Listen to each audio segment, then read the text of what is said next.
আল্লাহ পাক বলেন নবীজি আপনি মানুষদেরকে বলে দেন ইন কুনতুম তুহিব্বুনাল্লাহ, যদি তোমরা আল্লাহকে ভালোবাসার দাবিদার হয়ে থাকো তাহলে সেই ভালোবাসার প্রমাণ দিতে হবে ফাত্তাবিউনি, আমি নবীকে অনুসরণ করার মাধ্যমে। জোরে বলেন সুবহানাল্লাহ। ভাইরা আমার, এ কথা বলতে তো আমার কোনো দ্বিধা নাই। আমার সামনে যারা বসে আছেন নিশ্চয়ই তারা সকলে মিলে আমরা আল্লাহকে ভালোবাসি, এতে কোনো সন্দেহ আছে? আরো জোরে বলেন সন্দেহ আছে? আল্লাহকে ভালোবাসেন কারা কারা? তো হাত দেখতে চাই। আল্লাহ যেন আমাদের এই ভালোবাসাকে কবুল করেন। জোরে কোন আমিন। হাত নামান। আল্লাহ পাক বলেন নবীজি মানুষদেরকে আপনি বলে দেন যারা আমি আল্লাহকে ভালোবাসে, আমার ভালোবাসার নমুনা প্রদর্শন যদি করতে চায়, আমার ভালোবাসার নমুনা প্রদর্শন হচ্ছে আপনি নবী মুহাম্মদ সাল্লাল্লাহু আলাইহি ওয়াসাল্লামের অনুসরণ। আমার কোরআনকে যে মানে সেই ব্যক্তি আমাকে মানে, আমার রাসূলের সুন্নাহকে যে মানে সে আমার রাসূলকে মানে। হুজুর বলেন মান আহাব্বা সুন্নতি ফাকাদ আহাব্বানি ওয়া মান আহাব্বানি কানা মাই ফিল জান্নাহ।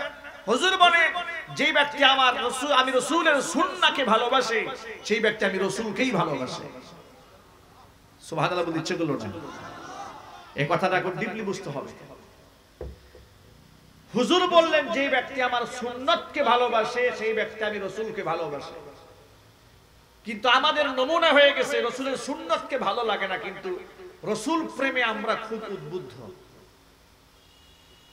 রাসূলকে যদি আপনি ভালোবেসে থাকেন তাহলে রাসূলের দাড়ি আপনার কাছে ভালো লাগবে। রাসূলকে যদি আপনি ভালোবাসেন রাসূলের টুপি আপনার কাছে ভালো লাগবে। রাসূলকে যদি ভালোবাসেন রাসূলের নামাজ আপনার কাছে ভালো লাগবে। কথা বলেন। আল্লাহর নবী সাল্লাল্লাহু আলাইহি সাল্লামকে যদি আপনি ভালোবাসেন, হুজুরের দাড়ি, হুজুরের টুপি, হুজুরের লিবাস যেমন ভালো লাগবে, অনুরূপ ভাবে হুজুরের নামাজটাও ভালো লাগবে। অনুরূপ ভাবে আল্লাহর হাবিব যেভাবে মানুষের সাথে মুআমালা করেছেন, মুআশারা করেছেন, উঠা বসা লেনদেন যেভাবে করেছেন সেটাও ভালো লাগতে হবে। আমরা এতটাই স্বার্থপর হয়ে গিয়েছি, ভালো লাগার বিষয়টাকে আমি আপনাদের সামনে প্রমাণ দিয়ে দেই। মানুষ যদি কাউকে ভালোবাসে তার মতো জামা কাপড় পরতে চায়, তার নমুনা জমিনে আছে না নাই? পৃথিবীর বিভিন্ন দেশে ফুটবল টুর্নামেন্ট হয়, আন্তর্জাতিক টুর্নামেন্ট যখন শুরু হয়, এই যে 2022 সালে কাতারে ফুটবল টুর্নামেন্ট শুরু হবে, ঠিক কিনা? ইন্টারন্যাশনাল ফুটবল খেলা শুরু হয়ে যাবে। দেখবেন তখন আমাদের বাংলাদেশে অনেক মুসলমানেরা পৃথিবীর বিভিন্ন অমুসলিম খেলোয়াড়দেরকে ভালোবেসে মোহাব্বত করে তাদের দেশের পতাকা নিজের বাড়ির ছাদে উড়াবে। এর বাস্তবতা দেশে নাই। আর চিল্লাই বলতে হবে নাই। শুধু তাই নয়, তাদের গায়ের জার্সি অর্ডার করে বানায় কিংবা মার্কেট থেকে কেনে মেসির জার্সি গায়ে লাগিয়েছে, 10 নাম্বার প্লেয়ার, সে মেসি হয়ে গিয়েছে। বাস্তবতা নাই? রোনালদোকে মহব্বত করে বড় ভালোবাসে, দুই গ্রুপে আবার মারামারি করে, আচ্ছা তোর মারামারি। ব্রাহ্মণবাড়িয়াতে দেখেছেন খেলাকে কেন্দ্র করে পুলিশ কি পরিমাণ হয়রানি শিকার হয়েছে। কতবার 144 ধারা জারি করা হয়েছে ব্রাহ্মণবাড়িয়াতে। সেখানে আর্জেন্টিনা আর হচ্ছে ব্রাজিল গ্রুপিং শুরু হয়ে গেল, মারামারি শুরু, কিলাকিলি শুরু। সর্বশেষে এই মারামারি লাঠিয়াল বাহিনীতে পরিণত হয়েছে। নাউজুবিল্লাহ পড়ে। এমনকি এই খেলাকে কেন্দ্র করে যুবকরা পাল্টাপাল্টি ফেসবুক লাইভে আসে, এক এক দলের সাপোর্টাররা আরেক দলকে আচ্ছাদর ধুলাই করে। আবার এমনকি বাংলাদেশের সংবাদ সম্মেলন পর্যন্ত হয়েছে যে ওই দল যারা সাপোর্ট করে তারা হচ্ছে বাচ্চা, আরেক দল তারা এসে সংবাদ সম্মেলন পাল্টা জবাব দিয়ে বলে আমাদেরকে যারা বাচ্চা বলেছে ওরা হলো ল্যাংটা। এভাবেই তারা পাল্টা জবাব একের পর এক চলতে থাকে। এই মোহাম্মদকে রোনালদোকে ভালোবেসেছে, তার জার্সি গায়ের মধ্যে উঠিয়েছে। কিন্তু যে মোহাম্মদ যাকে তুমি করলে, তুমি কি জানো তার ঈমান সম্পর্কে, তার আকীদা সম্পর্কে, তার বিশ্বাস সম্পর্কে, তার পরকাল সম্পর্কে? তুমি কিচ্ছু জানো না। তুমি ভালোবেসে ওর জার্সি গায়ের মধ্যে উঠিয়েছো। তুমি আদৌ জানো না এই রোনালদোর 3-4টা বাচ্চা হয়ে গিয়েছে, কিন্তু রোনালদো আজও পর্যন্ত বিয়েই করে নাই। নাউজুবিল্লাহ পড়তে ইচ্ছে করলো না? ও মুসলমানেরা, নিজের অজান্তে আপনি কার অনুসরণ করছেন? আপনি আবেগে বিবেককে ভুলে গিয়েছেন। আপনি সেই রোনালদোর সাপোর্টার হয়েছেন, আজও পর্যন্ত বিবাহ করে নাই, বাচ্চা 4টা হয়ে গিয়েছে, সিদ্ধান্ত নিচ্ছে না এখনো যে বিবাহ করবে কিনা। নাউজুবিল্লাহ, আস্তে আস্তে করেন। প্রিয় মুসলিম ভাইরা, বিবেক দিয়ে জবাব দিবেন। কোন মুসলমান এমন লম্পটকে ভালোবাসতে পারে? আরো চিল্লাই বলতে হবে। মেসির কথা বলেন, খোঁজ খবর নিয়ে দেখুন তিনি আপনার আল্লাহকে, আপনার রাসূলকে, আমাদের কলিজার টুকরা কোরআনকে কতটুকু বিশ্বাস করে। বিশ্বাস তো করেই না, বরং সে ইহুদি ধর্মকে সাপোর্ট করে। শুধু তাই নয়, এভাবেই পৃথিবীর বড় বড় ইসলাম বিদ্বেষীদেরকে আমরা নিজেদের অজান্তে জীবনের আইডল, আইকন বানিয়ে বসে আছে। ও যুবকেরা যারা আজকে মাহফিলে এসেছেন, অনেক ইয়াংদেরকে আমি দেখতে পাচ্ছি, আলহামদুলিল্লাহ। যুবকরা কোরআনের মাহফিলে এসেছে। আমি যখন মাহফিলের মধ্যে যাই, বিভিন্ন তাফসীর মাহফিলের পোস্টারে যখন নাম দেখি যুব সংঘের উদ্যোগে আয়োজিত, কলিজাটা ভরে যায়। যাহারে এই যুব সমাজদেরকে মিডিয়ার মাধ্যমে মিসগাইড করা হয়।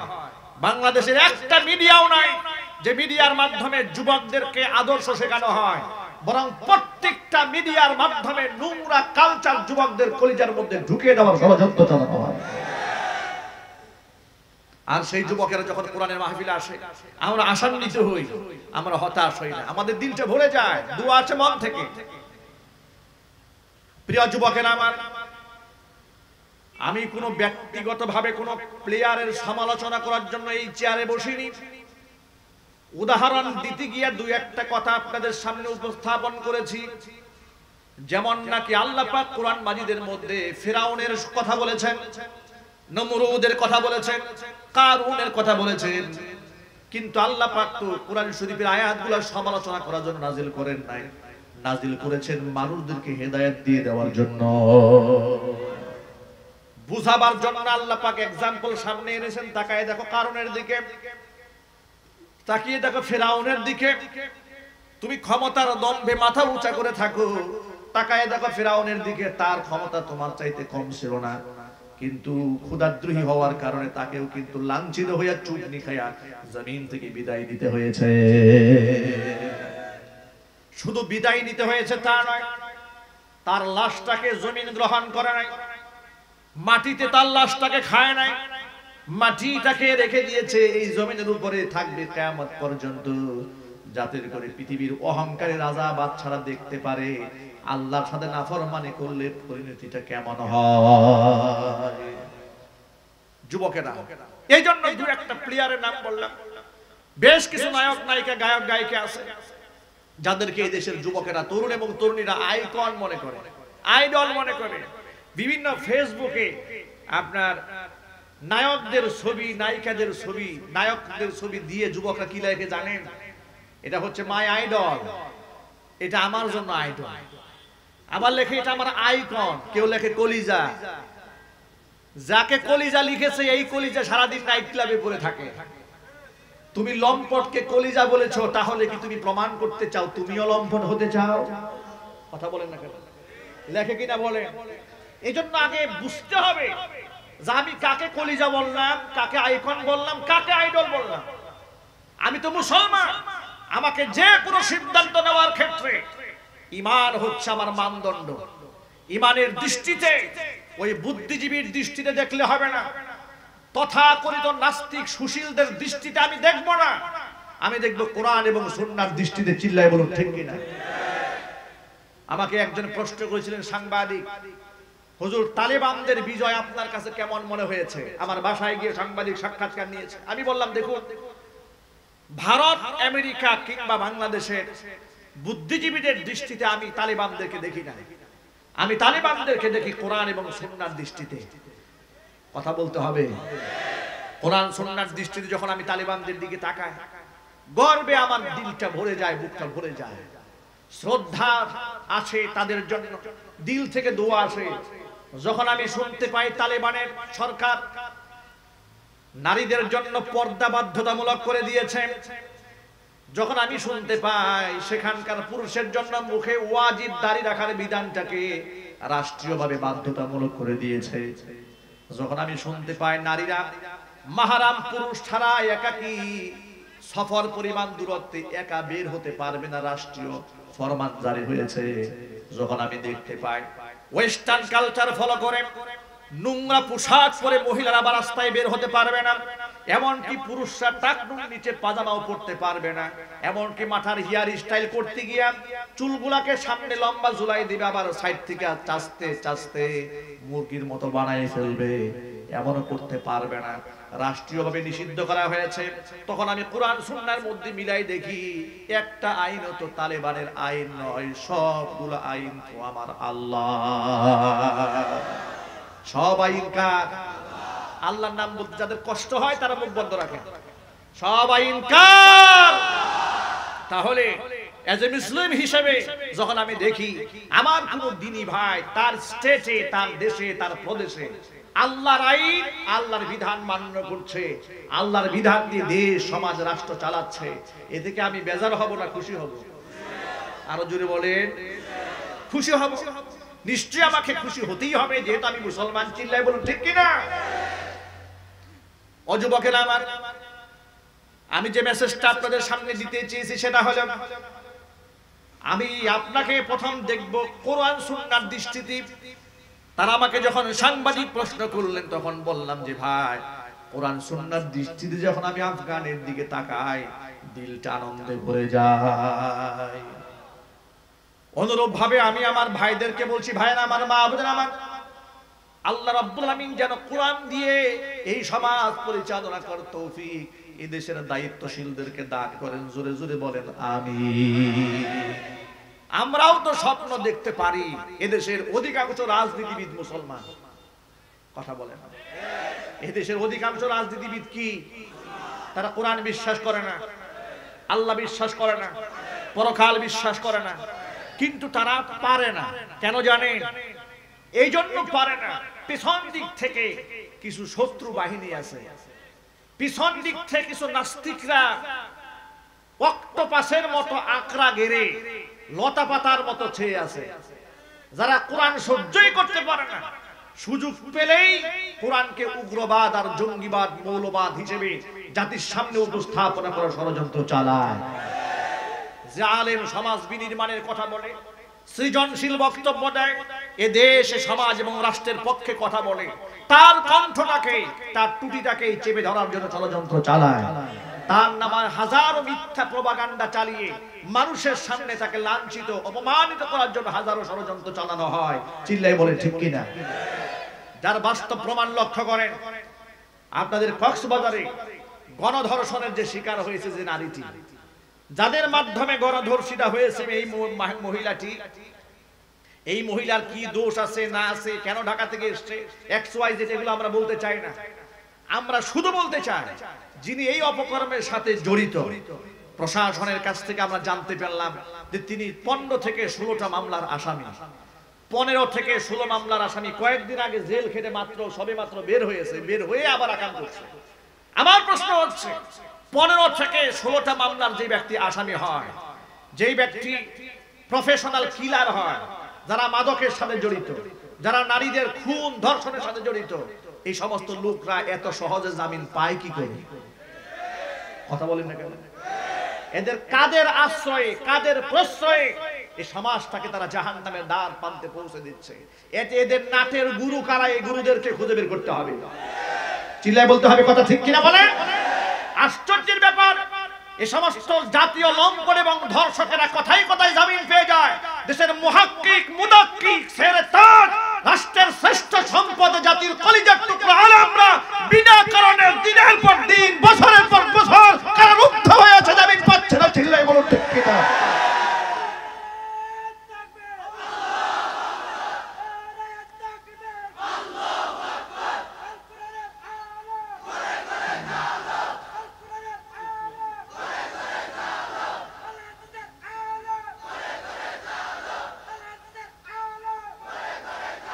আমার প্রিয় বন্ধুগণ, আমরা সহজ ভাষায় বলি, অপরাধী যিনি হবেন তার সাজা আমরা চাই, অপরাধী জামিন পাক এটা আমরা কেউ চাই না। জোরে বলেন ঠিক কিনা?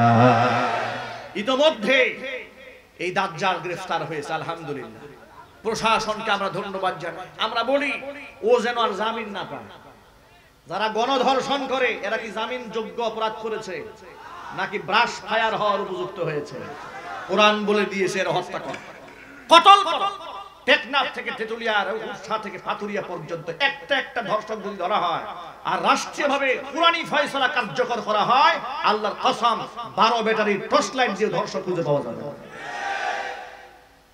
আমরা চাই, এজন্য আমরা আশান্বিত, আমরা আশাবাদী সমাজ যারা বিনির্মাণ করেন আল্লাহ পাক যেন কুরআন সুন্নাহ অনুযায়ী তাদের সমাজ বিনির্মাণ করার তৌফিক দান করেন। জোরে জোরে কোন আমিন। ও যুবকেরা আমার, এজন্য মূল কথায় ফিরে আসি। আমাদের আইকন, আমাদের আইডল, আমাদের অনুসৃত ব্যক্তি, আমরা যাকে অনুসরণ করব তিনি হচ্ছেন বিশ্বনবী মুহাম্মদুর রাসূলুল্লাহ সাল্লাল্লাহু আলাইহি ওয়াসাল্লাম। কোরআন বলে দিয়েছে লাকাদ কানা লাকুম ফি রাসূলিল্লাহি উসওয়াতুন হাসানাতুল লিমান কানা ইয়ারজুল্লাহা ওয়াল ইয়াউমাল আখির ওয়া যাকারাল্লাহা কাসীরা। আমার রাসূলের মধ্যে তোমাদের জন্য রয়েছে উত্তম আদর্শ। অনুসরণ যদি করতে মনে চায়, হেয়ার স্টাইল করো, রাসূলকে দেখে করো। মুখের দাড়ি কোন স্টাইল করবা? আল্লাহর নবী সাল্লাল্লাহু আলাইহি সাল্লামকে দেখে দাড়িটা রেখে দাও। ও যুবকেরা, দাড়ি যদি আপনি আল্লাহর হাবিব মুহাম্মদ সাল্লাল্লাহু আলাইহি সাল্লামকে মহব্বত করে দাড়িটা রাখেন, কসম আল্লাহর, কসম আল্লাহর, কসম আল্লাহর, ইজ্জত তো কমবে না, আল্লাহ ইজ্জত বাড়িয়ে দেবে। অনেক যুবকরা মনে মনে ভাবেন মুখে দাড়ি রাখলে তো বিবাহ করতে গেলে ঝামেলা বেঁধে যায়, পাত্রী খুঁজে পাওয়া যায় না। কথা বলেন ঠিক কি না? অনেক যুবকরা আমাকে জিজ্ঞেস করে, হুজুর বিবাহের আগেই দাড়ি রাখতে হবে, বিবাহ করার পরে না হয় দাড়িটা রাখি? আমি তখন ভাইদেরকে বলি, ভাইরা আমার, এটা তো আপনার জন্য সবচেয়ে সুবর্ণ সুযোগ। আপনি ভালো একজন বিবি পাওয়ার জন্য আগেই মুখে দাড়িটা রেখে দেবেন। কথা বলেন।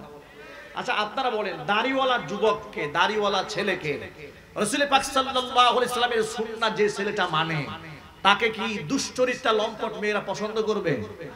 চিল্লাই বলে। তাকে তো পছন্দ করবে ওই মেয়ে যে মেয়ে তাহাজ্জুদ গুজারি, যে মেয়ের কাছে গোটা দুনিয়া তুচ্ছ, তার চরিত্র, তার সতীত্ব তার কাছে তামাম পৃথিবীর সবচেয়ে দামি সম্পদ। ঠিক কিনা? কিছু কিছু নারী আছে সতীত্বের কোনো দাম নাই, দুনিয়ার টাকা, যশ, খ্যাতি তাদের কাছে অনেক কিছু। ঠিক না? কিছুদিন আগে আপনারা সংবাদ পেয়েছেন, ভারতে এক সুপারস্টার, একজন তারকা নারী, মহিলা মডেল, ইসরায়েলে সুন্দরী প্রতিযোগিতায় প্রথম স্থান অধিকার করেছে, মিস ওয়ার্ল্ড হয়েছে। তো সেখানে এই যে মিস ওয়ার্ল্ড যিনি হলেন, সুন্দরীর প্রতিযোগিতায় অংশগ্রহণ করলেন, পৃথিবীর নারীরা অংশগ্রহণ করতে বিভিন্ন জায়গা থেকে এসেছে। বিচারকদের সামনে তারা বিভিন্ন অঙ্গভঙ্গি করে হেঁটেছে, আবেদনময়ী পোশাক পরে, যৌন উত্তেজক পোশাক পরে মানুষের মনকে যেন বেশি আকৃষ্ট করা যায়, তার দিকে মাইল করে দেওয়া যায়, ঝুঁকিয়ে দেওয়া যায়। নানান ধরনের এমন পোশাক পরেছে, কাসিয়াতুন আরিয়াতুন মুমিলাতুন মাইলাতুন, এমন পোশাক কিয়ামতের আগে রাসূল পাক সাল্লাল্লাহু আলাইহি ওয়াসাল্লাম বলে দিয়েছেন, কিয়ামতের আগে এমন পোশাক পরিহিতা নারীদের আবির্ভাব ঘটবে যারা পোশাক পরেও ল্যাংটা থাকবে। এই মহিলা সমাজে নাই। চিল্লাই বলেন। আল্লাহর নবী বলেন কাসিয়াতুন পোশাক পরিধানকারিনী, কিন্তু আরিয়াতুন পোশাক পরেও ওরা ল্যাংটা, মুমিলাতুন মাইলাতুন ওরা নিজেরাও অন্যায়ের দিকে ঝুঁকে পরপুরুষের দিকে, আর পরপুরুষদেরকে মুমিলা ওরা আবার নিজের দিকে ঝুঁকায়। এরকম নারী শুধুমাত্র ভারতে আছে, বাংলাদেশে একজনও নাই। কক্সবাজারের সমুদ্র সৈকত, পৃথিবীর সর্ববৃহৎ সমুদ্র সৈকত আল্লাহ আমাদেরকে দান করেছে। আলহামদুলিল্লাহ বলবেন না? এই নিয়ামতটা কার? নাকি আমরা খাল খনন করে এটা বানাইছি? কে দিয়েছেন জোরে বলেন তো একটু? আল্লাহ পাক দিয়েছেন।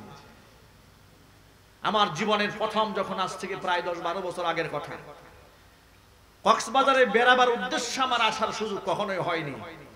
যতবার এসেছি কোরআনের তাফসীর করার জন্য এসেছি।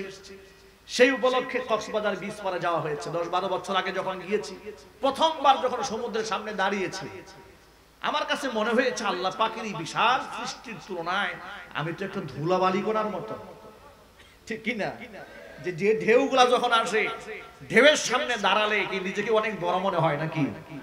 কথা বলা, আমার কথা বুঝতে আপনাদের কষ্ট হয় নাকি? মাইকের আওয়াজ বুঝতে সমস্যা হচ্ছে? তাহলে একটু হাই হ্যালো বলবেন, ইয়েস নো ভেরি গুড বলতে হবে তো। না বললে আমি বুঝবো কিভাবে যে আপনার আমার বক্তব্য বুঝতে পারতেছেন? এটা তো আর মুখস্থ কোনো বিষয় নয়, এটা হচ্ছে একটা ক্লাস। আপনাকে এখান থেকে কিছু সবক নিতে হবে, কিছু বুঝতে হবে, কিছু জানতে হবে, কিছু শেয়ার করতে হবে, ঠিক কি না? এবার আপনারা বলেন, কক্সবাজারে বিশাল বড় বড় ঢেউ যখন আসে, ওর সামনে দাঁড়ালে নিজেকে অনেক বড় মনে হয় নাকি তুচ্ছ একটা আদমি মনে হয়, তুচ্ছ সলিমউদ্দিন মনে হয়? যা আল্লাহ যদি চান এক ধাক্কা দিলে কোথায় যাবে এই ইমারত, কোথায় যাবে এই বিল্ডিং, সব তো শেষ হয়ে যাবে, ঠিক কিনা বলেন? তছনছ হয়ে যাবে। আল্লাহ পাকের শক্তির সামনে আমি খুবই নগণ্য, খুবই তুচ্ছ, খুবই ছোট্ট। আল্লাহ পাকের সৃষ্টির ভেতরে আমি একজন মাখলুক, আল্লাহ পাকের গোলাম। কিন্তু আল্লাহ পাকের এই অপার মহিমা, এত সৌন্দর্যটা, এত দৃষ্টিনন্দন, এত চিত্তাকর্ষক দৃশ্য আমার চোখের সামনে তুলে ধরেছেন। আমি সমুদ্রের সৈকতে দাঁড়িয়ে আছি, রাত বাজে 12টা, কি সুন্দর মনে হচ্ছে যেন আমার দিলের মধ্যে সমস্ত দুঃখ বেদনা সব দূর হয়ে যাচ্ছে বাতাস খেয়ে খেয়ে। সুবহানাল্লাহ। ভাইরা আমার, এই সমুদ্র সৈকত উপভোগ্য এমন একটা বিনোদন কেন্দ্র যা বৈধভাবে মানুষ ভোগ করতে পারে, কিন্তু সেই বৈধ বিনোদন কেন্দ্র আল্লাহর সৃষ্টির একটা শ্রেষ্ঠ নিয়ামত থাকার পরেও সেই নিয়ামতকে আমরা কি নিয়ামত রেখেছি না গজব বানিয়ে ফেলেছি? আমরা সেটাকে গজব বানিয়ে ফেলেছি। কি অবস্থা সেখানে! নারী পুরুষের অবস্থা দেখলে মনে হয় যে এরা কেউ মুসলমানের ঘরে সন্তান না। মুসলমান তো এটা আরো অনেক উপরে ক্লাসের কথা বললাম, এদের যে সামান্যতম লজ্জাবোধ বলতে যে একটা বিষয় আছে, সেটাও তাদের মধ্যে নাই। চিল্লা বলেন ঠিক কিনা? এমন ভাবে তারা সমুদ্রে ঝাঁপাতে থাকে আর নামতে থাকে। তবে হ্যাঁ, গতকালকেও চকরিয়াতে আমার প্রোগ্রাম ছিল, নাইটে আমি কক্সবাজার হোটেলে অবস্থান করেছি, আজকে আবার এখানে আসলাম। সেই সূত্রে কক্সবাজার সমুদ্র সৈকতে একটু গিয়েছিলাম আজকে।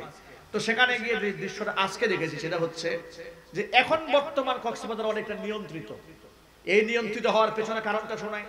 কয়েকদিন আগে যে গণধর্ষণের শিকার হয়েছে যারা নারীটা, গোটা বাংলাদেশের মানুষের টনক নড়েছে গার্জিয়ানদের।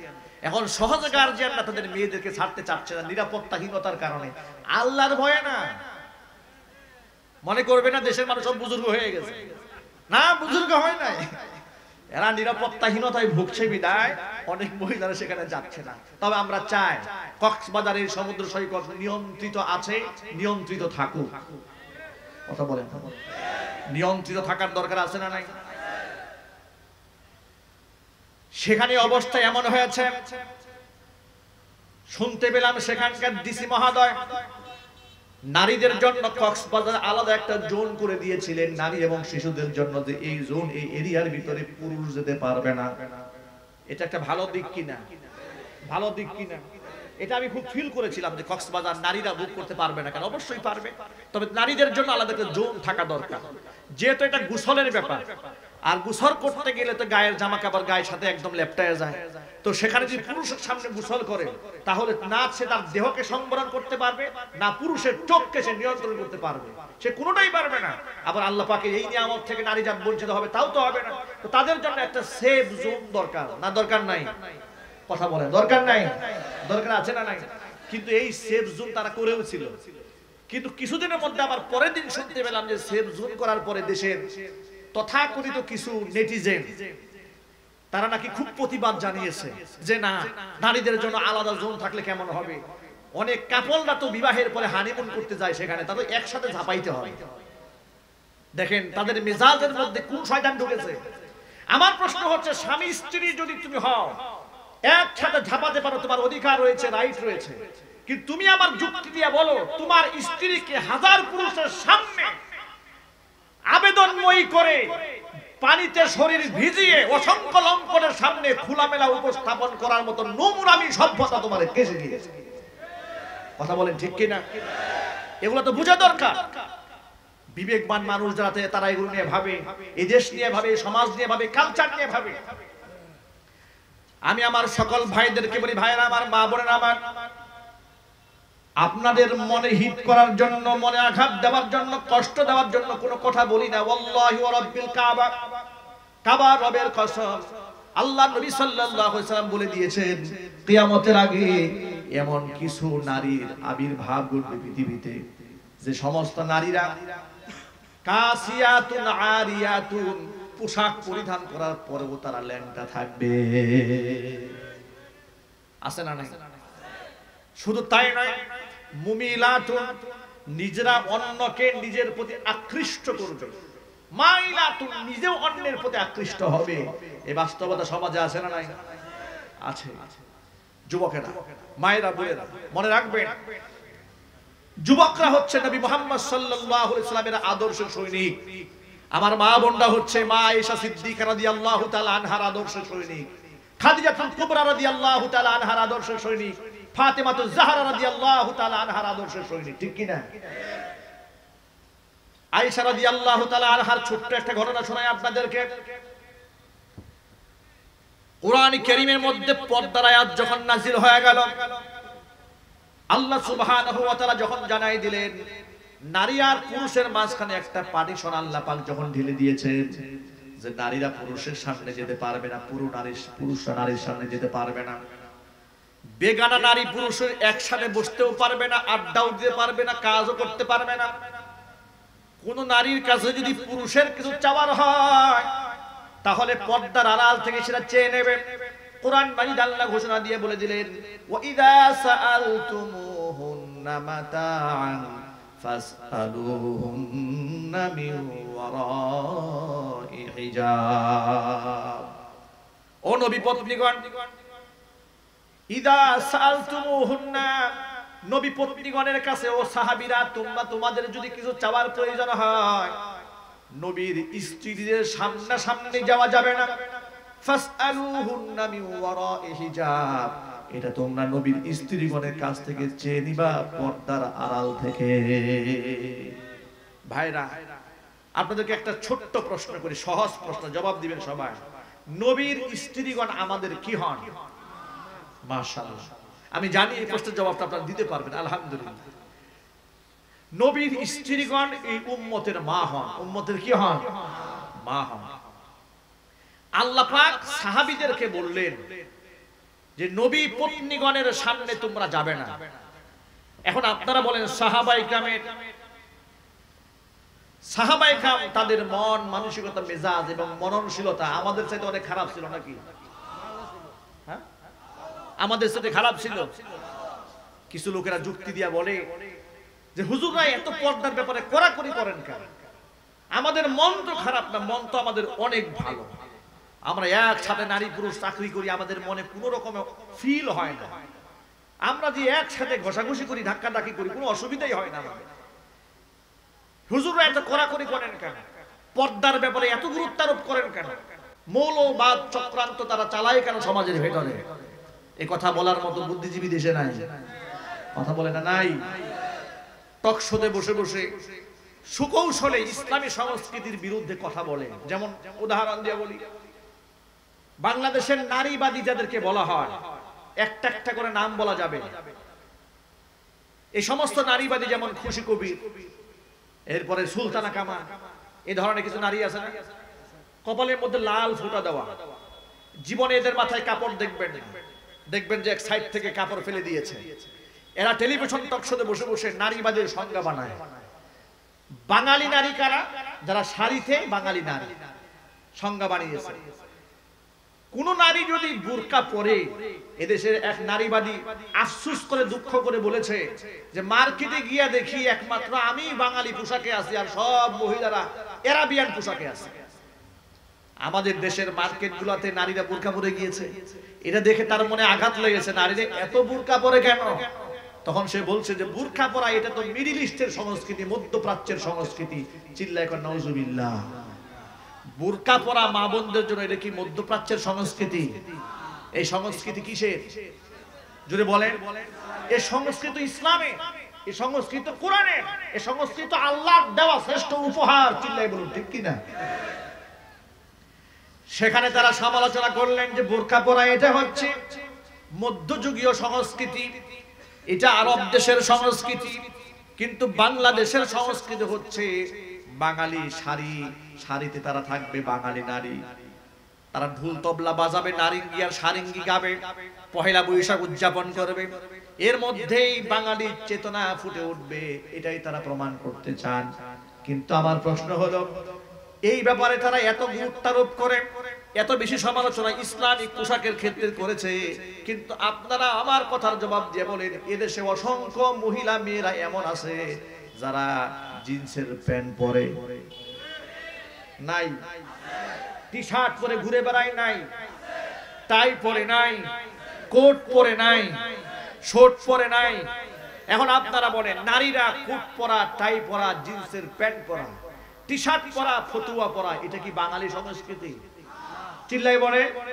কিন্তু কোনদিন মিডিয়াতে সমস্ত পোশাকের সমালোচনা শুনেছেন? শুনবেন না কিয়ামত পর্যন্ত। কিন্তু বুরকাকে সুকৌশলে মধ্যপ্রাচ্যের সংস্কৃতি বানিয়ে দিয়েছে। কিন্তু এই সমস্ত জিন্সের প্যান্ট পোশাক এগুলো বাংলাদেশের কালচারের সাথে, ধর্মীয় বিশ্বাসের সাথে আদৌ কোনোভাবে যায় না, এটা তারা কোনোদিন বলবে না।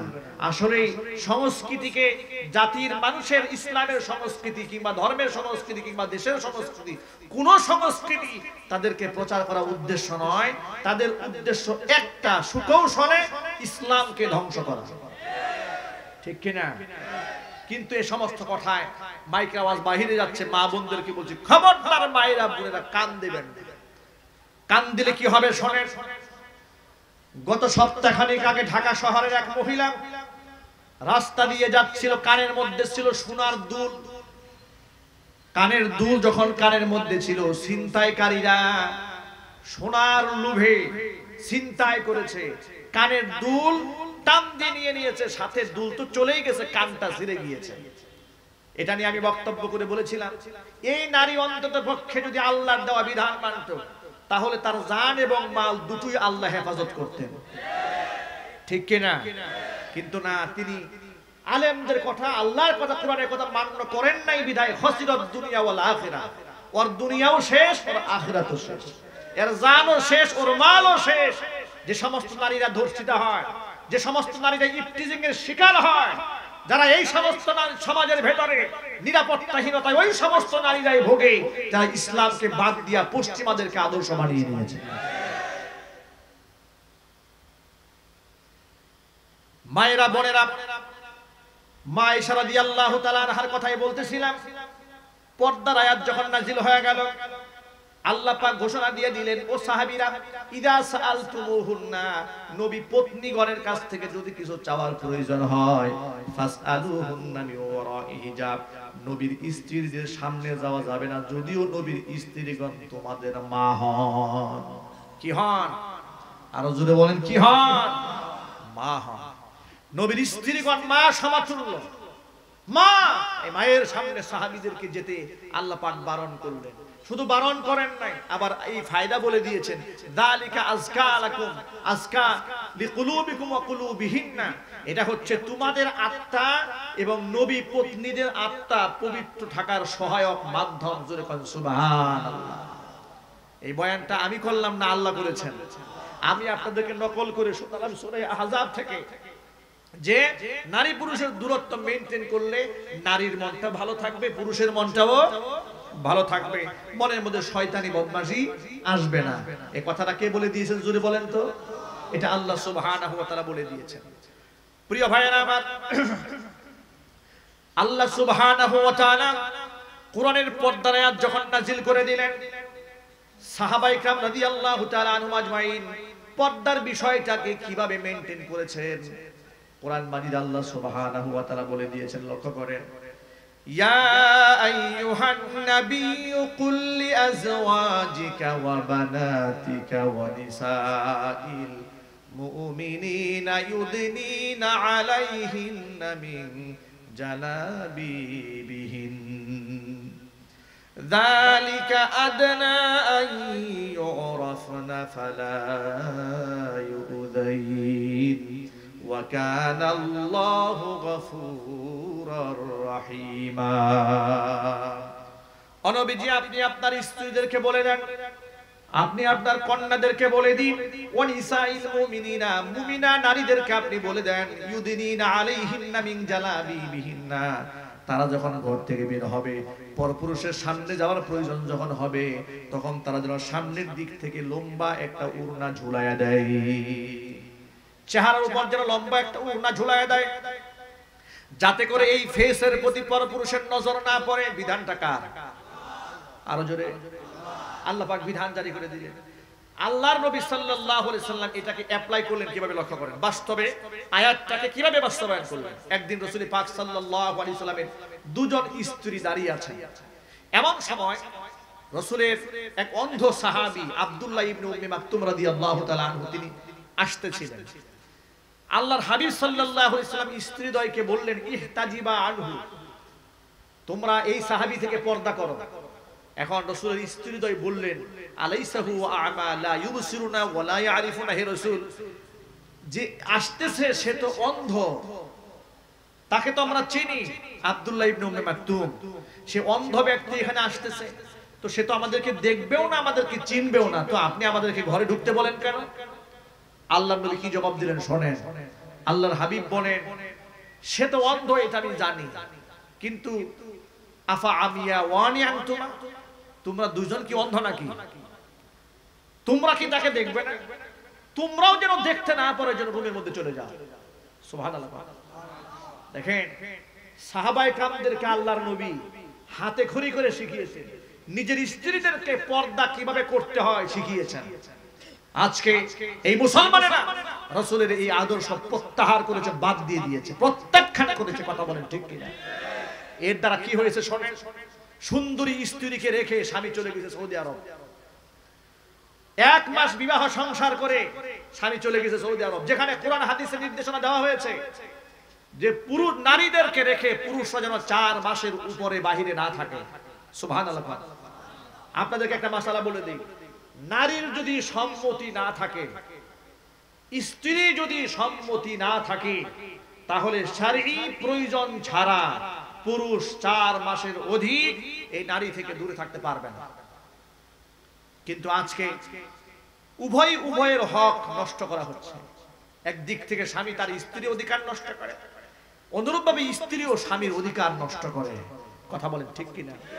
আমি এর মাধ্যমে প্রবাসী ভাইদেরকে কষ্ট দিচ্ছি না, প্রবাসী ভাইদেরকে কোরআন সুন্নাহ বোঝাবার কথা বলছি যে নিশ্চয়ই আমার যে সমস্ত প্রবাসী ভাইরা থাকেন, তারা যে এই দেশের জন্য, রাষ্ট্রের জন্য, সমাজের জন্য, বাবা মার জন্য, স্ত্রী সন্তানের জন্য কত যে কষ্ট করেন, এই দৃশ্য আমি আমার নিজ চোখে দেখেছি, হজে গিয়ে দেখেছি, অন্যান্য সময় দেখেছি, কত কষ্ট এই দেশের প্রবাসী ভাইরা করেন।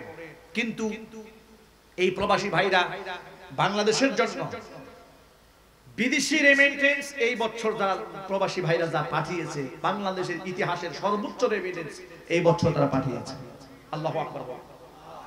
তাদের এই প্রবাসী ভাইদের রেমিটেন্সের মাধ্যমে দেশ এগিয়ে যাচ্ছে, কিন্তু সেই প্রবাসীরাই কিন্তু আমার দেশের এয়ারপোর্টের মধ্যে সবচেয়ে বেশি লাঞ্ছিত হয়। ঠিক কিনা বলে? সবচেয়ে বেশি কষ্ট পান তারা। কয়েকদিন আগে দেখেছি কিছু প্রবাসী ভাইরা বড় বড় ব্রিফকেসগুলো কাঁধে করে নিজেরা নিয়ে আসতেছে।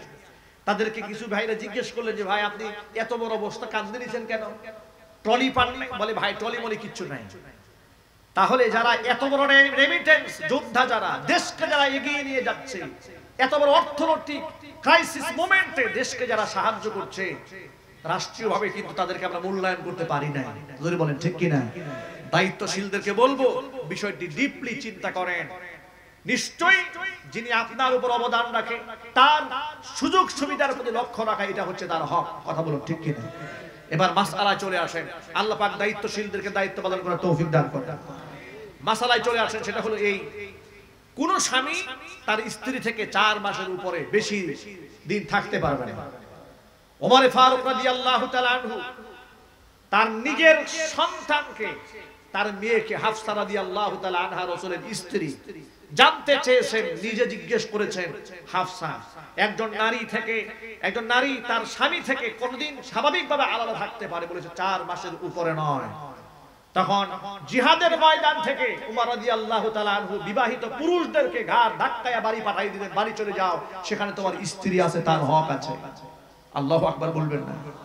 ইসলাম কত সুন্দর দেখেছেন, আমাদের জীবন দর্শনটা কতটা বাস্তবসম্মত, কতটা বিজ্ঞানসম্মত, কতটা আমাদের তবিয়তের সাথে, খিলকাতের সাথে, ফিতরতের সাথে, সৃষ্টির সাথে কতটা সামঞ্জস্যপূর্ণ। কিন্তু সেক্ষেত্রে আমরা উভয় হককে লঙ্ঘন করেছি। কথা বলেন ঠিক কিনা? একদম তরুণী একটা মেয়েকে বিবাহ করেছে, সবেমাত্র তার 19 বছর বয়স, স্বামী বিদেশ চলে গেছে, 10 বছরে বাড়ি আসে না। আরে কপাল পুরা, এরকম নাই? যদি বলতে হবে নাই, 5-7 বছর আসে না, ক্যারিয়ার করতেছে, ক্যারিয়ার করতে করতে আর বিবিও এই দেশ থেকে নতুন ক্যারিয়ার শুরু করছে। ঠিক কিনা? তুমি তোমার ওইদিকে ক্যারিয়ার করবা, এদিকে আরেকজন আরেক ক্যারিয়ার করে ফেলবে। এই জন্য উভয়ের হকের প্রতি গুরুত্ব আরোপ করতে হবে। যদি বলেন ঠিক কিনা? কেউ যেন কারো দায়িত্ব অবহেলা না করে। 1 নাম্বার কথা এটা। এলো কয় নাম্বার কথা? 1 নাম্বার। আর 2 নম্বর কথা হলো এই, স্ত্রীকে মহব্বত করে বিদেশ থেকে অনেক কিছু পাঠিয়েছে, অনেক সোনা দানা হীরা গহনা জহরত সব দিয়েছে, কিন্তু বউটা পর্দা করে কিনা, নামাজ পড়ে কিনা, পর পুরুষ থেকে দূরে থাকে কিনা, এই ব্যাপারে তিনি গাফিল, উদাসীন। খালাতো ভাই, মামাতো ভাই, ফুফাতো ভাই, চাচাতো ভাই, বিয়াই এদের সাথে ঘনিষ্ঠতা আছে কিনা, এই ব্যাপারে তিনি সম্পূর্ণ গাফিল। মনে করে আমার বউ আমারে এত মহব্বত করে, সেই বউকে আমার থেকে যাবে। কিছুদিন আগে শুনেছেন না, সৌদি আরবে এক যুবক শুনতে পেল তার বউ বাড়িতে স্ত্রী পরকিয়া করেছে, সংবাদ শুনে তিনি বিদেশে বিষ পান করেছে। এই যে সিচুয়েশন গুলো তৈরি হচ্ছে, পরকিয়া কেন তৈরি হচ্ছে, গ্যাপটা কোন জায়গায়? যুক্তি তর্ক দিলে অনেক কথা বলা যাবে, আবেগ দিয়ে অনেক কথা বলা যাবে, যে আমি তোমাকে সোনা দিলাম, দানা দিলাম, গহনা দিলাম, এই দিলাম, সেই দিলাম, সব দিলাম, এরপরেও তুমি আমার থেকে চলে গেলে। এই আবেগ দিয়ে বললে তো হবে না। আপনাকে বুঝতে হবে বাস্তবতা, আপনাকে বুঝতে হবে কোরআন, বুঝতে হবে হাদিস, বুঝতে হবে এই সমাজ, বুঝতে হবে এই দেহের ক্ষুধা। কথা বলেন ঠিক কিনা? সব যদি আপনি না বুঝেন, একপাক্ষিক কথা বললে কোনোদিন সমাধান হবে না। সাহাবায়ে কেরাম রাদিয়াল্লাহু তাআলা আনহুম আজমাইন জিহাদের ময়দানে গিয়েছেন। ওমর রাদিয়াল্লাহু তাআলা আনহু জানতে চেয়েছেন বাড়িতে স্ত্রী আছে, বলে হ্যাঁ, বাড়ি চলে যাও, বাড়ি পাঠিয়ে দিয়েছেন। বিশ্ব নবীর আখলাকের দিকে তাকান। আল্লাহর নবী সাল্লাল্লাহু আলাইহি সাল্লাম একজন সাহাবীকে জিজ্ঞেস করলেন, তিনি জিহাদের ময়দানে চলে গিয়েছিলেন নতুন বিবাহ করে। জিজ্ঞেস করলেন বাড়িতে কে আছে? হে রাসূল, বাড়িতে আমার নববধূ আছে। তাই নাকি? বাড়ি চলে যাও, জিহাদের ময়দানে তোমার থাকতে হবে না, তুমি বাড়ি চলে যাও, তোমার স্ত্রীর হক আছে। আল্লাহু আকবার। আহারে রাহমাতুল লিল আলামিন, পৃথিবীতে তার চেয়ে উত্তম নমুনা, উত্তম আদর্শ আর কে দেখাতে পেরেছে? যুবকেরা স্ত্রীদের হকটাকে আদায় করেন, তাদের পর্দার বিষয়ে গুরুত্ব আরোপ করেন। বিভিন্ন জায়গায় যে সমস্ত অ্যান্ড্রয়েড সেটের মাধ্যমে যে সমস্ত নোংরামি আর বেহায়াপনা ছড়িয়ে পড়েছে, ইমো, মেসেঞ্জার, এগুলো আছে না নাই? জুড়ে বলেন আছে। এগুলোর মাধ্যমে সমস্ত নোংরামি ছড়িয়ে যাচ্ছে। আমি আমার সকল ভাই, মা, বোন সকলকে বলছি, উম্মুল মুমিনিন মা আয়েশা রাদিয়াল্লাহু তাআলা আনহার দিকে তাকান, ফাতিমাতুজ জাহরার দিকে তাকান, খাদিজাতুল কুবরার দিকে তাকান। কারণ আমরা তো পরকাল বিশ্বাস করি, আমাদের জান্নাত আছে, জাহান্নাম আছে, আছে না নাই? পর্দার আয়াতটা যখন নাযিল হয়ে গেল, আল্লাহর নবী প্র্যাকটিক্যাল সাহাবীদেরকে এভাবে বুঝালেন, নিজে বুঝালেন তার স্ত্রীদেরকে, তোমাদেরকে ওই অন্ধ সাহাবী যদিও দেখতে না পায়, কিন্তু তোমরা তো দেখতে পাও, তোমরাও দেখতে পারবা না, রুমে চলে যাও। ফাতেমাতুজ জাহরা রাদিয়াল্লাহু তাআলা আনহা ইন্তিকালের সময় স্বামীকে ডাক দিয়ে বলেন, প্রাণের স্বামী আমার, রাতের আধারে যদি আমার মৃত্যু হয়ে যায়, রাতের আধারে অনেক হাক ডাক করে, বেশি মানুষ ডাকাবার কোনো প্রয়োজন নাই, আপনি আমাকে গোসল দিয়া কবরের মধ্যে মাদফন করে দিবেন, অল্প সংখ্যক মানুষ নিয়ে লম্বা একটা চাদর দিয়ে আমার লাশটাকে ঢেকে দেবেন, যাতে করে এই পৃথিবীর কোনো মানুষ আন্দাজও করতে না পারে নবীর মেয়ে ফাতেমা দেখতে এতটুকু লম্বা আর এতটুকু মোটা ছিল। সুবহানাল্লাহ। এভাবে তারা পর্দার গুরুত্ব দিয়েছে। উম্মুল মুমিনিন মা আয়েশা রাদিয়াল্লাহু তাআলা আনহা তিনি বলেন যে আমার ঘরে যে হুজরাখানায় রাসূলের ইন্তেকাল হয়েছে, আমার স্বামী রাসূল পাক সাল্লাল্লাহু আলাইহি সাল্লাম তাকে আমার ঘরের মধ্যে হুজরাখানায় তাকে কবর দেওয়া হয়েছে। আপনারা দেখেছেন না রাসূলের রওজা? কথা বলেন, দেখেন নাই? হজে গিয়েছেন কারা কারা? হাত দেখি, এখানে হজে গিয়েছেন কারা কারা? এই অল্প সংখ্যক মানুষ হজে গিয়েছে। আল্লাহ পাক হজ তো অনেকেরই ফরজ হয়ে যায় অল্প বয়সে, কিন্তু সহজে যেতে চায় না, ঠিক কিনা বলে? আমি প্লেনে এক যাত্রীর সাথে আমার দেখা হয়েছিল, অনেক অর্থ সম্পদের বিত্ত বৈভবের মালিক। জিজ্ঞেস করলাম, ভাই আপনি হজ করেন না কেন? বলে, হুজুর হজ তো করব, এখন ইয়াং মানুষ তো, আমার কিছু মিশন আছে। কি মিশন? আমি ইউরোপ আমেরিকা ভ্রমণ করব। তো হজ করে তো ইউরোপে গিয়ে কোনো লাভ নাই। দেখেন কি শয়তানে তারা ধরছে। সে আমাকে বোঝায় যে ইউরোপে গেলে যদি হজ করি তো ইউরোপে গিয়ে এত কোনো লাভ নাই। কোন ধরনের লাভ চিন্তা করে যে এই জন্য হজ করার আগে আগে ইউরোপ যাব, সেখানে গিয়ে আমোদ প্রমোদ যা করা সব করব, এরপরে হজ করে এসে মুসল্লির সাথে বাংলাদেশ চলে আসবে। কত প্ল্যান তার মাথায়, নাউজুবিল্লাহ পড়ে। এই ব্যক্তির হজ কপালে আছে, কোনো গ্যারান্টি আছে? চিল্লায় বলেন আছে। কথাটা কেন বলেছি? হজ কিংবা উমরায় যারা গিয়েছেন তারা রাসূলের রওজা দেখেছে, যে ছোট্ট রওজার এরিয়াটা, এটাই হচ্ছে রাসূলের ঘর। মাইশা সিদ্দিকা রাদিয়াল্লাহু তাআলা আনহা এই হুজরাখানায় থাকতেন। রাসূল ইন্তেকালের পর রাসূলকে সেখানে শুয়াই দেওয়া হয়েছে। এরপর হযরত আবু বকর সিদ্দিক রাদিয়াল্লাহু তাআলা আনহু, তার ইন্তেকালের পরে আবু বকরকে সেখানে শোয়ানো হলো। আর যতটুকু জায়গা আছে আর একজন মানুষ ইন্তেকাল করলে সেখানে শোয়ানো যাবে, দুজন শোয়া শেষ। হুজরাখানা তো এত ছোট্ট রাসূলের হুজরা। মাইশা রাদিয়াল্লাহু তাআলা আনহা বলতেন যে রাসূল সাল্লাল্লাহু আলাইহি সাল্লাম যখন ঘরের মধ্যে তাহাজ্জুদের নামাজ পড়তেন, রাসূলের মাথা অনেক সময় আমার পায়ের মধ্যে লেগে যেত। আল্লাহু আকবার। রাসূল পাক সাল্লাল্লাহু আলাইহি ওয়াসাল্লামের মাথাটা আমার পায়ের সাথে লাগতো। এত ৮-৭ একটা জায়গার মধ্যে রাসূলের জিন্দেগিটা কেটেছে। আল্লাহু আকবার। আমাদের কত বিলাসবহুল জীবন, আমাদের কত তামান্না, কত কামনা, কত বাসনা আমাদের। এখানে অনেক ভাইরা আছেন সমাজের খুব গরিব মানুষ, তারা মনে মনে ভাবেন যাহারে আল্লাহ বোধহয় আমাকে একদম ভালোবাসে না, আমাকে আল্লাহ টাকা দেয় না, পয়সা দেয় না, সুখ দেয় না, শান্তি দেয় না। আছে না নাই? তাদের জন্য ছোট্ট একটা কথা বলি, কষ্ট পাচ্ছে নাকি আপনারা? আল্লাহর নবী সাল্লাল্লাহু আলাইহি ওয়াসাল্লাম বলে দিয়েছেন, আল্লাহর হাবিব সাল্লাল্লাহু আলাইহি ওয়াসাল্লাম বলেন, আল্লাহুম্মা আহিনি মিসকিনা ওয়া আমিতনি মিসকিনা ওয়াহশুরনি ফি যুমরাতিল মাসাকিন ইয়াউমাল কিয়ামা। রব্বুল আলামিন, তুমি আমাকে দুনিয়াতে যতদিন বাঁচিয়ে রাখবে, রাজা বাদশা বানিয়ে বাঁচিয়ে রেখো না, তুমি আমাকে ফকির মিসকিন হিসেবে বাঁচিয়ে রেখো। ও আমি তিনি মিসকিনা, এই পৃথিবী থেকে যখন তুমি আমাকে উঠায় নিবা, রাজা বাদশা বানায় উঠায় নিও না, রব্বুল আলামিন তুমি আমাকে মিসকিন হিসেবে জমিন থেকে উঠিয়ে নিও। ৩ নাম্বার, ওয়াহশুরনি ফি যুমরাতিল মাসাকিন ইয়াউমাল কিয়ামা, কিয়ামতের মাঠে তুমি এই গরিবদের মাঝে, আল্লাহ গরিবদের সাথে আমাকে হাসরের ময়দানে উঠাইয়া দিও। সুবহানাল্লাহ। গরিবদের সাথে আল্লাহ নবী হাসর চেয়েছেন, ধনীদের সাথে চান নাই। ধনী হয়ে বাঁচতেও চান নাই, ধনী হয়ে মরতেও চান নাই, ধনীদের সাথে হাসরও চান নাই। আল্লাহ নবী গরিব হয়ে বাঁচতে চেয়েছেন, গরিব হয়ে মরতে চেয়েছেন, এমনকি হাসরের মাঠে গরিবদের সাথে হাসর চেয়েছেন। আল্লাহু আকবার বলেন। ভাইরা, মাইশা রাদিয়াল্লাহু তাআলা আনহার হুজরাখানার কথাই বলছিলাম, খুব আটসাত জায়গা। আল্লাহ নবীর ইন্তেকাল হয়ে গেল, তাকে কবরে মাদফুন করা হলো।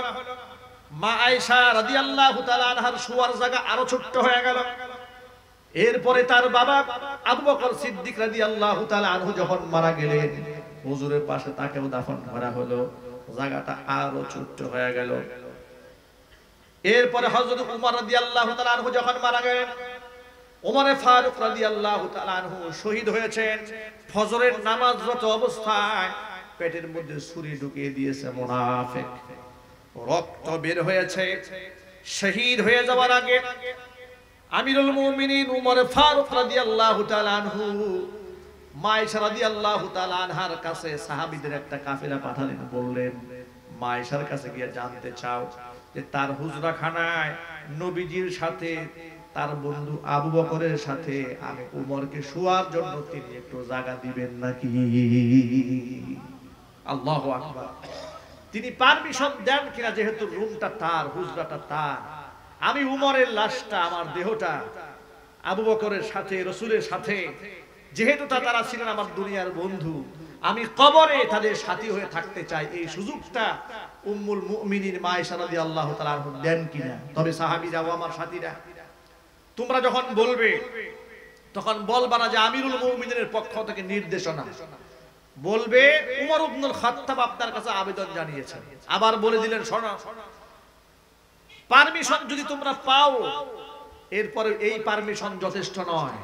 তার কারণ হয়তো উম্মুল মুমিনিন মা আয়েশা রাদিয়াল্লাহু তাআলা আনহা চক্ষু লজ্জায় হোক, মুখ লজ্জায় হোক আমার জন্য ঘরের পারমিশনটা দিতে পারেন, কিন্তু আমি যখন শহীদ হয়ে দুনিয়া থেকে বিদায় হয়ে যাব, আমার লাশ যখন এই দুনিয়া থেকে ওই হুজরাখানার দিকে নেওয়া হবে, তখনও তার কাছে পারমিশন চাবে যে এই মুহূর্তে তার লাশটা কবরে মাদফুন করার অনুমতি আছে কিনা। আমার ইন্তেকালের পরে, আমার শাহাদাতের পরে যদি মা আয়েশা পারমিশন দেন, ওটাই হলো আসল পারমিশন। আল্লাহু আকবার। দেখেছেন একটা বাদশা, কত বড় ক্ষমতাধর ব্যক্তি হযরত ওমর, যিনি শত সহস্র কিলোমিটার দূরের সাহাবীদেরকে মসজিদে নববীর মিম্বারে দাঁড়িয়ে সতর্ক করতে জানেন। আল্লাহ পাক তার আধ্যাত্মিক ক্ষমতা এত বাড়িয়ে দিয়েছিলেন। জোরে কোন আল্লাহু আকবার। আল্লাহর নবীর দ্বারা এত প্রশংসা করেছেন, লাউ কানা মিন বাদি নাবিয়্যুন লাকানা উমারু নাবিয়্যা, আমার পরে যদি কেউ নবী হতো নিশ্চয়ই হযরত ওমর নবী হয়ে যেতেন। কিন্তু যেহেতু আমাদের নবীর পরে আর কোনো নবী নাই, এই জন্য হযরত ওমর নবী হতে পারেন নাই। আপনারা বলেন তো আমাদের নবীর পরে নবী আছে? আরো জোরে, আমাদের নবীর পরে আর কোনো নবী আছে? আমার রাসূলের পরে আর কোনো রাসূল আছে? আল্লাহর নবী শেষ নবী, বিশ্ব নবী, আখির নবী, তারপরে আর কোনো রাসূল নাই, তারপরে আর কোনো পয়গম্বর নাই। মা আয়েশা রাদিয়াল্লাহু তাআলা আনহা ঠিক অনুরূপ ভাবে পারমিশন দিয়ে দিলেন। ওমর রাদিয়াল্লাহু তাআলা আনহু বললেন এই পারমিশন যথেষ্ট নয়, আমি শহীদ হয়ে আগে এরপরে দেখবা পারমিশন দেয় না। যদি পারমিশন দেয় তাহলে হুজরাখানায় শোয়াবে, পারমিশন যদি না দেয় আমাকে জান্নাতুল বাকি কবরস্থানে শোয়াই দেবে। নিরহংকার এক বাদশা ছিলেন হযরতে ওমর ফারুক রাদিয়াল্লাহু তাআলা আনহু। তিনি যে রাস্তায় হাঁটতেন সে রাস্তায় শয়তানও হাঁটতো না। মা আয়েশা রাদিয়াল্লাহু তাআলা আনহা হযরত উমরকে পারমিশন দিয়ে দিলেন। শহীদ হয়ে যাওয়ার পরে হুজরাখানায় তাকে শোয়াই দেওয়ার সুযোগ করে দিলেন। তিনি বলেন আমার মনে বড় আশা ছিল এই জায়গাটার মধ্যে আমি আয়েশা শুব, কিন্তু যেখানে হযরত উমর আমার কাছে একটা দাবি জানিয়েছেন আমি তার দাবি ফিরিয়ে দিতে পারি নাই। হযরতে রাসূল পাক সাল্লাল্লাহু আলাইহি ওয়াসাল্লাম শোয়ানো হলো, তার কিছুটা অদূরেই পায়ের কাছে আবু বকরকে শোয়ানো হয়েছে, তার পায়ের কাছে হযরত উমরকে শোয়ানো হয়েছে। তিনজন সাথীকে আল্লাহ পাক এক মাকবারার মধ্যে থাকার সুযোগ করে দিয়েছেন। এবার আমি যে পয়েন্টটা কোড আউট করার জন্য, ফাইন্ড আউট করার জন্য এতগুলো ঘটনা আপনাদের সামনে উপস্থাপন করেছি, সেটা হলো পর্দার ব্যাপারে সাহাবায়ে কেরামের গুরুত্ব কেমন ছিল। মা আয়েশা রাদিয়াল্লাহু তাআলা আনহা বলেন আমার হুজরাখানায় আমার বাবার দেহ যখন মাদফুন করা হয়েছে, তখনও যখন আমি হুজরাখানায় ঢুকতাম অনেক সময় আমি স্বাভাবিক শরীরে থাকতাম, মাথার মধ্যে অনেক সময় কাপড় থাকতো না। ভাইরা আপনারা বলেন নিজের ঘরের মধ্যে নিজ গৃহে কোন নারী যদি মাথায় কাপড় ছাড়া থাকে অসুবিধা আছে? কথা বলেন আছে? আমার মায়েরা বোনেরা যেখানে তার নিজের ঘর সেখানে তিনি খোলামেলা চলতে পারেন, যেখানে পরপুরুষের নজর দেওয়ার কোনো সুযোগ নাই সেখানে থাকতে পারে। মা আয়েশা রাদিয়াল্লাহু তাআলা আনহা বলেন আমার হুজরাখানায় যতদিন রাসূল ছিলেন আমি অনেক সময় মাথার চুল এলোমেলো থাকতো, কাপড় থাকতো না, অসুবিধা হয় না। আমার বাবা যখন কবরের মধ্যে শুয়েছেন তখন আমি অনেক সময় মাথার কাপড় ঠিক রাখতাম না, কিন্তু যেদিন থেকে হযরত উমরকে আমার হুজরাখানায় শোয়ানো হয়েছে, কবর দেওয়া হয়েছে, সেদিন থেকে আমি আমার হুজরাখানায় ঢোকার সময় মাথার কাপড় ঘুমটা ভালো করে দিয়ে তার মধ্যে ঢুকতাম। আল্লাহু আকবার। কারণ আমি হযরত উমরকে সম্মান দিতাম, আমি তাকে শ্রদ্ধা করতাম, তার সম্মানে শহীদ হয়ে যাওয়া হযরত উমরকেও দেখে আমি পর্দা করতাম। আমি জানি তিনি কবরে আছেন, এরপরও আমি আমার মাথার কাপড় ফেলতাম না। জোরে কোন আল্লাহু আকবার। এটা হচ্ছে আমার মা বোনদের জন্য একটা প্রেসক্রিপশন, একটা ঔষধ। ও মায়েরা বোনেরা ভালো করে শুনেন যে পর্দার ব্যাপারে উম্মুল মুমিনিন মা আয়েশা রাদিয়াল্লাহু তাআলা আনহা এত বেশি গুরুত্ব আরোপ করলেন, মৃত ব্যক্তিদের সামনে কবরে পর্যন্ত মাথার কাপড় সরান নাই। আর আজকে সেখানে আমার মায়েরা বোনেরা জিন্সের প্যান্ট পরে পার্লানিং করে চুলগুলাকে উস্কো খুস্কো করে উড়িয়ে রাস্তা ঘোরার মতো দৌড়াতে থাকে আর মনে করে যে আমি যে কত দামি হয়ে গেছি। আমি বলি যে সমস্ত মায়েরা বোনেরা ইসলাম ছেড়ে দিয়েছে তারা তসলিমা নাসরিনের উত্তরসূরি হয়েছে। জোরে বলেন ঠিক কি না? যারা যে সমস্ত পুরুষরা ইসলাম বাদ দিয়েছে তারা নাস্তিক বেঈমানদের দূষর হয়েছে, তারা ইসলামের সৈনিক হতে পারে নাই। আমি আমার এতক্ষণের আলোচনার মাধ্যমে যে মেসেজটা আপনাদের সামনে দিতে চেয়েছি সেটা হলো যে এই পৃথিবীতে আমার জন্য আপনার জন্য আদর্শ বিশ্বনবী মুহাম্মদ রাসূলুল্লাহ সাল্লাল্লাহু আলাইহি ওয়াসাল্লাম যদি দুনিয়াতে সুখে শান্তিতে থাকতে চায়, সমৃদ্ধ জীবন যাপন করতে চায়, দুনিয়াতে এবং আখিরাতে সম্মানিত হতে চায়, তাহলে আমার আপনার জীবন গড়তে হবে বিশ্বনবী মুহাম্মদ রাসূলুল্লাহ সাল্লাল্লাহু আলাইহি ওয়াসাল্লামের জিন্দেগি দেখে। যুবকেরা পারবো না ইনশাআল্লাহ? কোন কোন যুবক পারবেন হাত দেখতে চাই? আল্লাহ পাক যেন আমার ভাইদেরকে কবুল করে। জোরে কোন আমিন, আর জোরে বলুন আমিন। যুবকেরা হাত নামান। যুবকেরা, মুখের দাড়ির ব্যাপারে আমি আপনাদের সামনে কথা বলেছি, নামাজের ব্যাপারে কথা বলেছি। নামাজ হচ্ছে ঈমানের মানদণ্ড, ইসলামের খুঁটি। আস-সালাতু ইমাদুদ্দিন, দ্বীনের খুঁটি, ধর্মের খুঁটি হচ্ছে নামাজ। এই নামাজ কি বাদ দেওয়া যাবে? যদি বলতে হবে বাদ দেওয়া যাবে?